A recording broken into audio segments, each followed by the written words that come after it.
Jokes विनोद video आवडल्यास like करायला विसरू नका. दुकानदार, आज माझा बदला पूर्ण झाला. ग्राहक, तो कसा? दुकानदार, आज बँक ऑफ इंडियाचा मॅनेजर किराणा माल घ्यायला आला होता. 2 तास लाईनमध्ये लागल्यावर त्याचा नंबर आला आणि मी त्याला बोललो, आता लंच टाईम सुरू झाला आहे, थोडा वेळ थांबा, नाहीतर उद्या या. शाळेमध्ये पहिल्या बेंचवर आणि शेवटच्या बेंचवर बसलेल्या विद्यार्थ्यात काय फरक असतो? पहिल्या बेंचवर असलेला विद्यार्थी शिक्षकांना विसरत नाही आणि शेवटच्या बेंचवर बसलेल्या विद्यार्थ्यांना शिक्षक कधीच विसरत नाहीत. वडील बंडूला उपदेश करत असतात. जुगार खूप वाईट.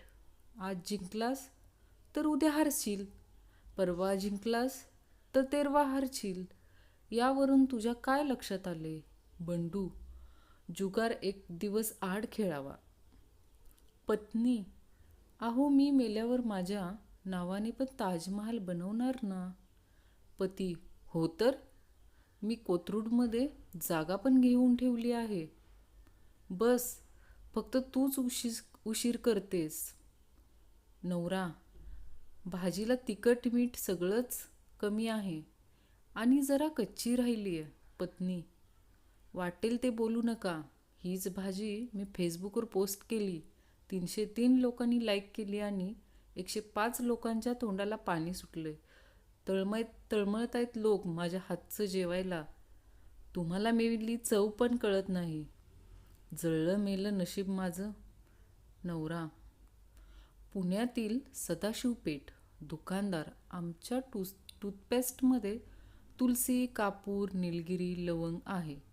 बंड्या, नक्की काय करायचं आहे? ब्रश करायचा का तोंडात यज्ञ करायचा आहे? जर दिसलाच कोठे लोळताना अर्थव्यवस्थेचा कणा, त्याला व्यवस्थित घरी आणा आणि पाठीवर हात ठेवून त्याला पुन्हा लढ म्हणा. तुम्ही तुमच्या जीएफला बाबू सोना पिल्लू काही पण म्हणा, पण तुमची आई तिला अवदसाच म्हणणार. मुली भोळ्या नसतात भावा, त्यांना चांगलंच माहीत असतं कोणाला दादा म्हणायचं आणि कोणाला तू म्हणायचं आणि कोणाला तुम्ही. सध्याच्या काळात सिंगल मुली शोधणं म्हणजे हरणाच्या कळपात काळवीट शोधण्यासारखं आहे. मित्रांनो, मी एवढा गरीब आहे की आमच्या घरी कोण नाराज झालं तरी त्याला कोण सॉरी म्हणत नाही. आपोआप मूड ठीक करावा लागतो. पूर्वी गुरुकुल पद्धतीने शिक्षण असायचे, नंतर कुलगुरू पद्धतीनेच झाले आणि आता फक्त घरकुल पद्धतीने शिक्षण सुरू आहे. गाडीवर मागे बसलेला व्यक्ती प्रत्येक गोष्टीवर करत असतो, पण त्याला घंटा काही ऐकू येत नसतं.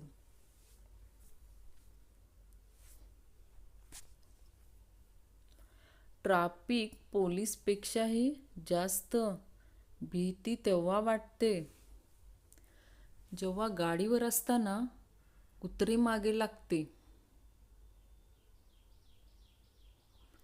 त्या बायका पण महान असतात ज्या 7-8 तास बसून अख्ख्या गल्लीतील चुगली करतात आणि शेवट उठून म्हणतात, जाऊ दे ग बाई, आपल्याला काय करायचं आहे. घरी जाताना मोबाईल पाहत जात होता. शेजारच्या घरात कधी गेलो कळलेच नाही, व्हॉट्सअपच्या नादात. आणि आश्चर्य म्हणजे त्या घरातील बाईने चहा आणून दिला सिरियलच्या नादात. आणि थोड्या वेळाने मी चहा पीत असताना तिचा नवरा आला घरात आणि बिन दिसताच सॉरी घर चुकले म्हणून बाहेर निघून गेला फेसबुकच्या नादात. बदाम 900 रुपये किलो, गुटखा 4300 रुपये, काजू 200 रुपये किलो, सिगारेट 5000, शुद्ध तूप 600, तंबाखू 1700, सफरचंद 100, सुपारी 600, दूध 50 रुपये लिटर, दारू 560 रुपये. आणि तुम्हीच म्हणता खूप महागाई आहे. चांगले पदार्थ कसे खायचे? देशाची अवस्था खराब नाही आहे, आपल्या सवयी खराब आहेत. सगळ्याच बायका नवऱ्यासोबत भांडतात असे काही नाही. काही जण जेवणात तिखट मीठ जास्त टाकून देखील सूड घेतात. कटू सत्य, तुम्ही नदीमध्ये जाऊन कितीही पाप धुवा, पिण्याच्या पाईपलाईनमधून ते पुन्हा तुमच्या घरात येणार. महानगरपालिका. जर मी मेलो तर अजिबात नाराज होऊ नका आणि रडू तर नकाच. सरळ वरती निघून या. आपण पिंपळाच्या झाडावर बसून लोकांना घाबरवूया. गावाकडचे लोक मुंबईत एका लग्नाला गेले. आत गेल्यावर इतके सारे सॅलडचे प्रकार बघून लगेच बाहेर आले. बाहेर येऊन आत जात असलेल्या लोकांना म्हणाले, टाईम हाय, अजून भाजीच चिरतेत बघा.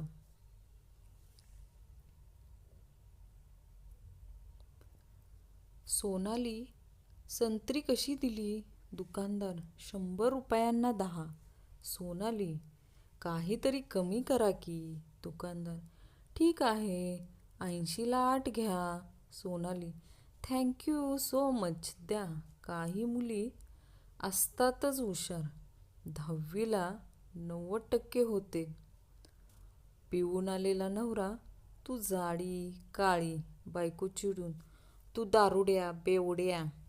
नवरा जोरजोरात हसून, माझं काय, मी तर सकाळी ठीक होईन. Rohan, I love you.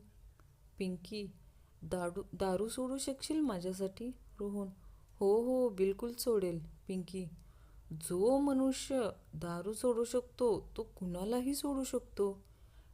Bye and get lost म्हणून सांगतोय. जसे आहात तसे राहा, परत म्हणू नका सांगितलं नाही. जोशीबुवांचा 10वा दिवस होता. काही केल्या कावळा पिंडीला शिवत नव्हता. शेवटी कंटाळून त्यांची बायको म्हणाली, अरे शिव बाबा, एकदाचा यांचा मोबाईल, व्हॉट्सअप, फेसबुक चेक न करता फॉर्मॅट करेन. लगेच शिवला कावळा पिंडाला. कोर्टात घटस्फोटाचा खटला अंतिम टप्प्यात आलेला असतो. शेवटची संधी म्हणून न्यायाधीश प्रश्न विचारतो. न्यायाधीश, बाईल, तुम्हाला या माणसाकडे नांदायला जायची इच्छा आहे का? बाई, साहेब, एक वेळ मी तुमच्याकडे नांदायला येईल, पण या माणसाकडे जाणार नाही. न्यायाधीश कावराबावरा झालाय. तुम्हाला इंग्रजी येत नसेल तर टेन्शन घेऊ नका. इंग्रजांना पण मराठी येत नव्हतं. जय महाराष्ट्र. खतरनाक ब्रेकअप. मुलगी, तुझी लायकी तरी आहे का माझ्या समोर उभे राहायची? मुलगा, अगं विम बार साबणारे तोंड धुणारी तू आमच्या घरात भांडी घासायला पण डव वापरतात. मैत्रीण, तू कधीच माझ्या नवऱ्याबरोबर असलेला फोटोला लाईक करत नाहीस, असं का बरं? मित्र, मला तू आवडतेस, तुझा नवरा नाही. काय माहीत लोक एकमेकांच्या फिलिंग कशा समजून घेतात. मला तर इथं माझी हँडरायटिंग पण समजत नाही.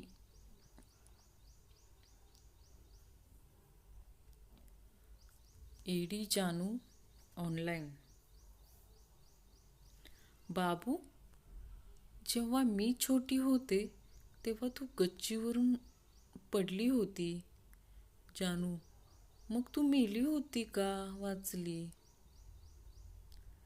आता मला काय माहीत, तेव्हा मी छोटी होती ना. अरे हां.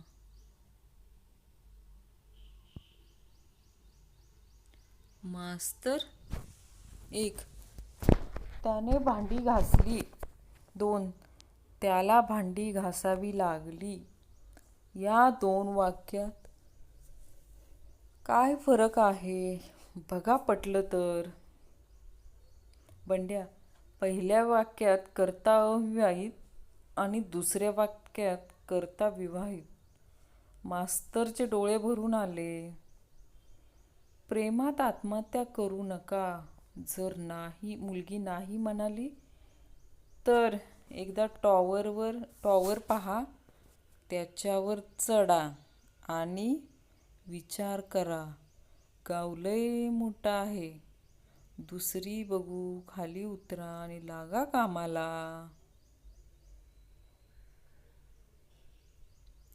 भावा, तुझी बायको किती बडबड करायची, आता शांत कशी झाली? आपण डोक्याने काम करतो. काय केलं? तिला विमन खायला शिकवलं.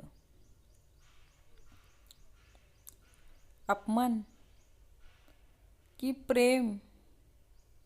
नवऱ्यानं बायकोला विचारले, तुला हँडसम नवरा आवडतो का हुशार आवडतो?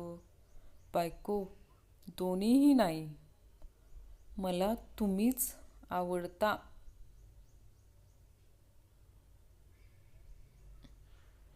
वहिनी, आहात का घरात? हो आहे, पण चार्जिंगला आहे. म्हणजे समजलं नाही. तिच्या आईबरोबर बोलते. भीती. एक मनुष्य सांगत होता, मला आयुष्यभर भीती वाटली. प्रथम पालकांची, मग शिक्षकांची, मग बॉसची, मग म्हातारपणाची, मग मृत्यूची. कोणीतरी म्हटलं, यामध्ये पत्नीचा उल्लेख केला नाही तुम्ही. तो म्हणला, भीतीपोटीच केला नाही. होमिओपॅथिक औषधं घ्यायची एक वेगळीच मजा असते. 4 गोळ्या काढायला जावं तर 6 गोळ्या बाहेर येतात. म्हणून 2 परत टाकायला जावं तर 4 बाटलीत जातात. ह्या खेळात प्रत्यक्ष आजाराकडे दुर्लक्ष होत राहतं आणि आजारी व्यक्ती लवकर बरा होतो. हसा आणि हसू द्या. हसण्याचे फायदे.